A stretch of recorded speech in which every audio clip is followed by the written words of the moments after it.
Ladies and gentlemen, welcome to Ringside Cinema. I am Money Mike, and earlier today, WWE broke some big multiple news items. So let's talk about all of it right here, right now in this video. So last week on the channel, I did talk about the new WWE ESPN deal with ESPN getting all the rights to the PLEs starting in 2026. Well, if you're wondering why we got bombarded with so many PLEs during the summer, we now know why. Because, ladies and gentlemen, September 20th, live from Indianapolis, Indiana, which I will talk about in a minute, because I have a problem with them doing Indianapolis for this show.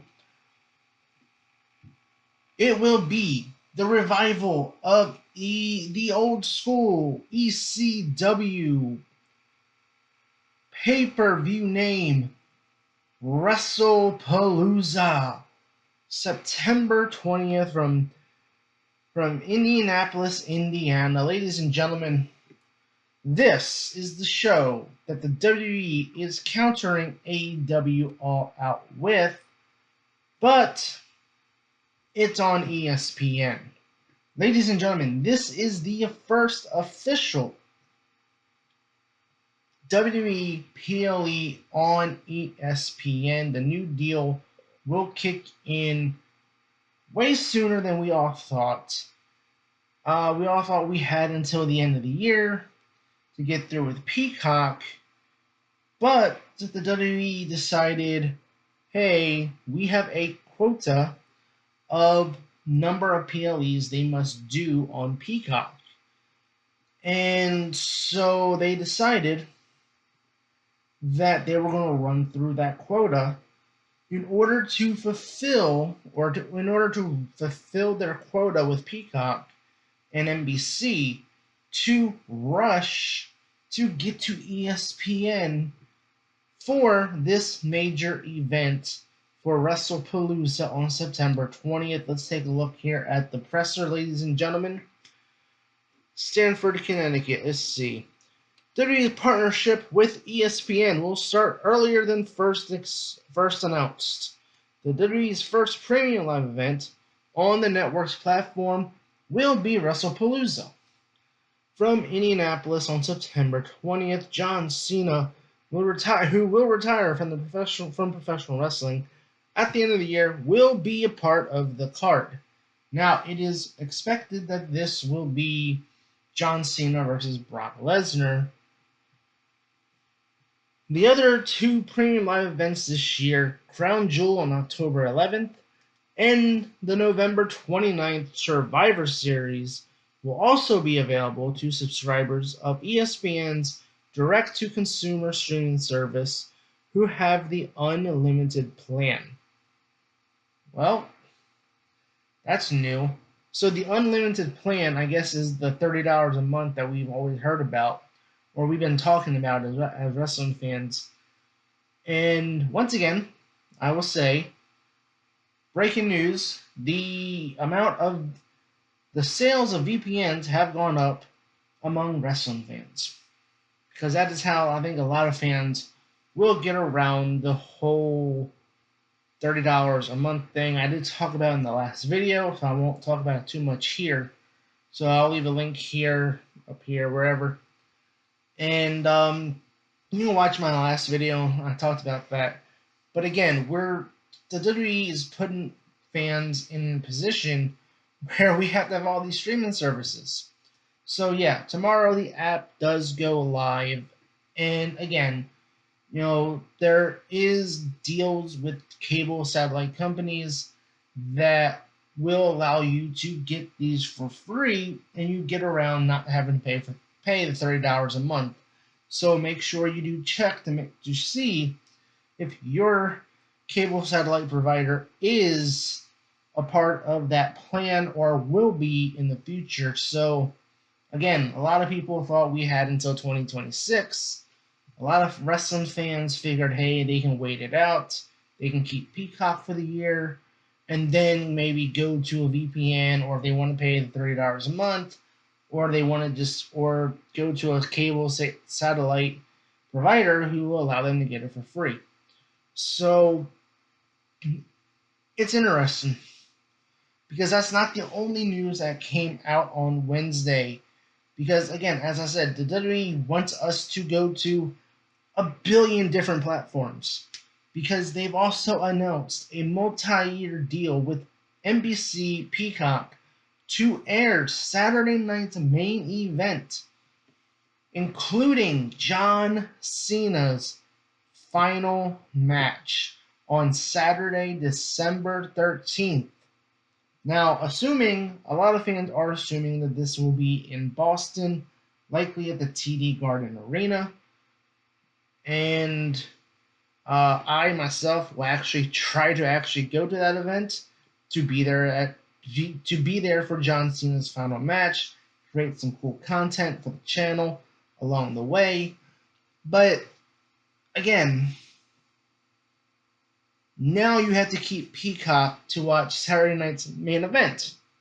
So, Netflix, ESPN, direct to consumer, Peacock, like why? Why are we going all over the place? Again, like a VPN that allows you to watch international Netflix, which has everything in terms of the WWE library, Raw, SmackDown, NXT, is a lot cheaper than paying for like 50 freaking apps just to keep up with WWE storylines. And I don't see many people keeping up with Peacock beyond John Cena's final match on December 13th. So, yeah, they really got us there, didn't they? They really tricked us into thinking that, oh, we don't need Peacock no more. Then it's like, oh, wait, John Cena's final match is going to be on Peacock, so you can't cancel that. So, yeah, this is... Yay, streaming. I am going to be curious how many fans are going to actually go through the hassle of subscribing to all these different things in order to keep up with WWE storylines, especially with content creators. Like, I watch a lot of different wrestling YouTubers, and if you're watching me, I thank you. I thank you. I've been doing this for over a year now. I've learned a lot about doing YouTube content creation in general. So I hope you do enjoy the videos I make, and you do hit that like and subscribe button, as I do produce weekly wrestling content here on this channel. And as I said, I probably am going to go to John Cena's final match in Boston, even though no location has been announced. So they didn't actually announce John Cena's final match to be taking place in Boston. So it is interesting they didn't announce a location. But will you subscribe to all these different platforms to watch WWE programming? Or are you going to go and get a VPN and just watch international Netflix? Because I'm going to be curious to see, like, if you have to go to all these different lengths to just keep up with WWE programming, again, you have to remember, Raw's on Netflix, SmackDown is on USA Network, which I don't understand why WWE just doesn't get SmackDown on the Peacock as well. So that way, so SmackDown and Raw are on streaming services. It's just baffling to me where we initially looked at streaming services as this way to cut cable. Now we have to subscribe to so many different streaming services to watch different shows, different programs, different whatever. And now our wrestling has gotten to that point, that even the WWE library, which is on Peacock, or if you're on international Netflix, it's on international Netflix. The library itself is going to be taken off of Peacock at the end of the year. So There's talk that maybe they're just going to upload their library to their YouTube channels, but like I kind of like having a streaming service. Like, why not bring back the WWE Network and let that just be the home for the library of content for the WWE, WCW, ECW, whatever. Take the entire library of what you own and just give us back the network. Or just put it all on Netflix, like across the board in America and all over the place. We here in the United States should not have to get a VPN just to be able to watch the library on international Netflix. It doesn't make any sense. But I'm not WWE, I'm not TKO. Obviously, they're making a lot of money. So, yeah, Wrestlepalooza, September 20th from Indianapolis. Ladies and gentlemen, why couldn't they go somewhere else? Seriously, like Indianapolis already got the Royal Rumble. John Cena's Farewell Tour is all about going to different cities and for the last time. He was already at Indianapolis for the Royal Rumble. Go somewhere else. But yeah, comment below, guys. Let me know what you guys think. Wrestlepalooza, the old school ECW pay-per-view, name is back. September 20th. Let me know what you guys think of WWE's and ESPN's deal starting next month. John Cena's final match taking place on Peacock and much more. So, as always, I've been your host, Money Mike, and you've been watching Ringside Cinema.